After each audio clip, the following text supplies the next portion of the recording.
Que tu sois un entrepreneur en herbe, un marketeur chevronné ou simplement intéressé par les secrets cachés derrière les noms de marques célèbres, bienvenue dans Brand Naming, comment créer des noms qui marquent. Je m'appelle Béatrice Ferrari, je suis fondatrice de la société Cinesia et experte dans la stratégie et la création de noms de marques. Dans ce podcast, nous découvrons ensemble toutes les clés indispensables à une pratique performante du naming. Choisir un nom capable de capturer l'essence d'une nouvelle marque, tout en étant facile à prononcer et à mémoriser, est un préalable essentiel à la construction d'un branding fort, distinctif et percutant. Alors, assieds-toi, détends-toi et laisse-toi guider dans le monde fascinant des noms de marques. Naming Desk. Desk, c'est la méthodologie que j'utilise toujours, que je peux utiliser en version mini, midi, maxi. Ça dépend de l'importance du projet et du temps que le client a à disposition et qu'il veut investir sur ce projet. Combien c'est important pour le client. Le desk, c'est toujours des définitions, qui est la partie la plus importante. Définir l'objectif, qu'est-ce que je veux dire et comment je veux le dire. Quel est le message que je veux véhiculer avec ce nom et comment, avec quel type de mots, quel type de nom. Un nom du dictionnaire, un nom composé, etc. Dans quelle langue? Donc d'une part, le message, le quoi, et d'autre part, la modalité linguistique, c'est le comment, avec quel type de solution linguistique. Ça, c'est les deux choses à définir au départ. Donc déjà, porter le client à penser que la fonction du nom, c'est pas d'écrire, mais c'est créer une personnalité unique qui va pouvoir évoluer dans le temps. Déjà, rien que ça, c'est expliqué. Et ce qui est intéressant, c'est que on peut comprendre uniquement en allant observer les noms des concurrents et du marché. Si moi je t'emporte dans le monde de l'esthétique, par exemple, des produits esthétiques, on a fait l'analyse de Garnier l'autre jour et qui ont fait les produits Olia et Fructis, mais la marque c'est Garnier, ça dépend à quel niveau on se situe.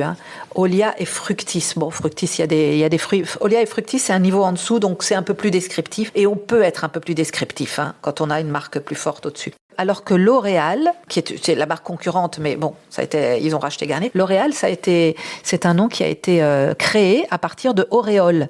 Donc là, parce que ça partait sur les cheveux, etc. Donc tu vois, un nom arbitraire, parce que Garnier, c'est un nom de famille. En réalité, c'est une origine germanique, ça veut dire guerrier. Ça veut dire défense et guerrier, donc quelque part, ça peut avoir une cohérence. Mais c'est typiquement français, L'Oréal aussi, tu me diras. Alors que L'Oréal, c'est un nom de fantaisie qui a été, c'est une altération de auréole, l'auréole dans les cheveux. Donc la marque c'est Garnier et en dessous, par exemple Olia et Fructis, c'est plus sur des ingrédients. En tout cas, si je suis au niveau d'un premier niveau de marque, j'ai pas besoin d'expliquer. Donc rien que ça, allez voir quelles sont les valeurs de la marque qui seront valables après 5 ans ou 10 ans. Donc rien que ça, c'est un gros boulot. Donc on est dans le D de définition. Ensuite, on va définir la langue. Est-ce qu'il y a une langue ou plusieurs langues? Les racines grecques, latines, c'est super bien pour faire plein de néologismes.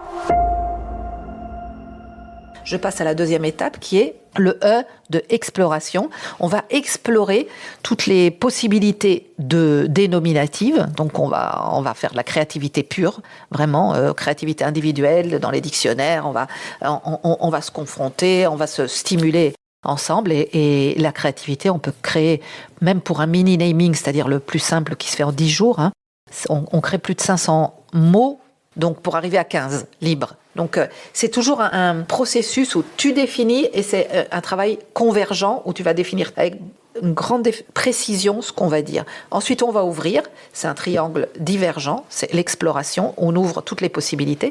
Et on a notre grille. Quand je dis piloter, c'est la grille qu'on va suivre. Je sais exactement où est-ce que je vais aller en créativité, parce que sinon je pars dans tous les sens. Si on parle toujours dans l'esthétique, par exemple, le respect, la délicatesse, si c'est une crème, ça c'est des concepts et je vais aller chercher des noms autour de ces concepts-là. Et en français ou en anglais ou si tu prends un nom comme Samsara, c'est un nom de parfum. Sur les parfums, on peut être vraiment faire des grandes loupes de fantaisie, mais c'est un mot indien, c'est un mot indo-européen. Enfin bon, donc en tout cas, on peut utiliser toutes les langues pour faire des noms. Il suffit que ce soit plutôt prononçable. En tout cas, on va en créativité. Là, on est dans la phase d'exploration. Une fois qu'on en a produit vraiment tout, on a fait toutes les possibilités, on va dans la troisième phase qui est la sélection. Desk, D-E-S, sélection, et on va refermer. Et on va refermer en allant choisir les noms les meilleurs, sachant qu'on est encore très ouvert. Même si on n'est pas on ne peut pas être complètement convaincu. En réalité, on n'est pas convaincu. Tant que le produit n'est pas sorti sur le marché, on ne peut pas être complètement convaincu. Ça, c'est un autre biais cognitif. Le fait de vouloir absolument être convaincu de faire le bon choix, on ne l'est jamais tant que le produit n'est pas sur le marché. Et c'est même pas le consommateur, c'est le succès du produit. Parce que même le consommateur, il va pas te le dire de façon... Non. Et souvent, c'est comme les chansons, les tubes. On ne sait pas pourquoi une chanson devient un tube. Eh ben, il y a des très bons produits qui marchent jamais, et des très bons produits qui marchent, et puis des produits moyens qui marchent aussi. Donc, en tout cas, les phases de sélection, elles sont toujours marketing, c'est-à-dire combien le nom est cohérent. Et donc, tu élimines tout ce qui existe déjà et tu arrives, donc on était à la sélection et on arrive à 15 noms qui ont passé toutes ces phases de sélection. Et là, les 15 noms, on peut commencer à les mettre sur notre grille de départ. Voilà, celui-ci, il dit la délicatesse, celui-ci, il dit l'efficacité, celui-ci, il dit etc. Et après, avec le client, on va choisir les 3-5 noms les plus intéressants. Et c'est jamais j'aime ou j'aime pas. C'est intéressant par rapport aux objectifs. Qu'est-ce que ça veut dire ? Ça veut dire que moi, je peux proposer des noms que je n'aime pas, mais qui sont parfaits pour les objectifs. Là aussi, c'est aussi un changement de croyance. De dire, je suis capable de choisir un nom que j'aime pas forcément, mais il est parfait pour répondre à l'objectif. Parce que c'est toujours la même chose. Le nom, il doit répondre à des objectifs et pas forcément dire waouh. Le waouh, en général, je te dis, c'est ce qui existe déjà.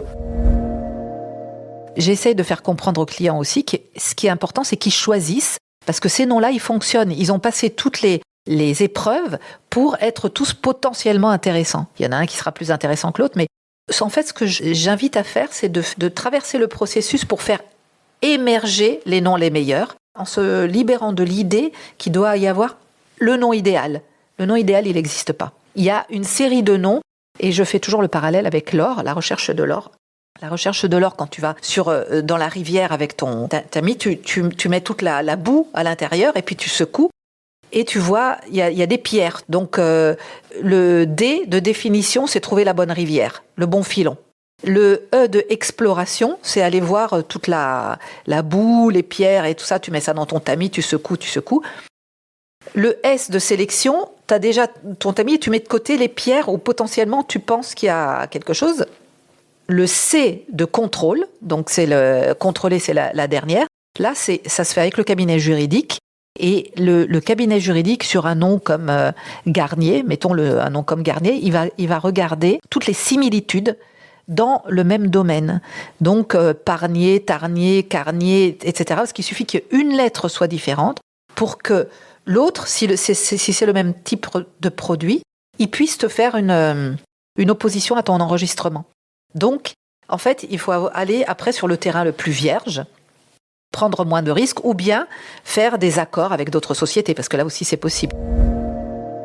Et donc, sur les 3-5 noms qu'on choisit ensemble avec mon client, après, je l'envoie au cabinet juridique, il va faire cette finalisation. Et la finalisation, c'est OK, il y a de l'or de qualité à l'intérieur. Mais il n'est pas encore, comment on peut dire, polissé. Le polissage, c'est le packaging, le logo, etc. À ce moment-là, c'est de l'habillage. Nous, on arrive à la fin du processus de naming, quand même, ou un diamant brut ou de l'or brut. Voilà. Mais on sait que c'est de la super qualité. Le problème de naming que tu veux résoudre, ce qui est important, c'est de suivre une méthode et de suivre des phases entre la réflexion, la créativité, la sélection et les contrôles. Ça, c'est hyper, hyper important. Si tu suis ces phases, tu arrives au nom juste, qui n'est pas forcément, comme on a vu, le nom « waouh ».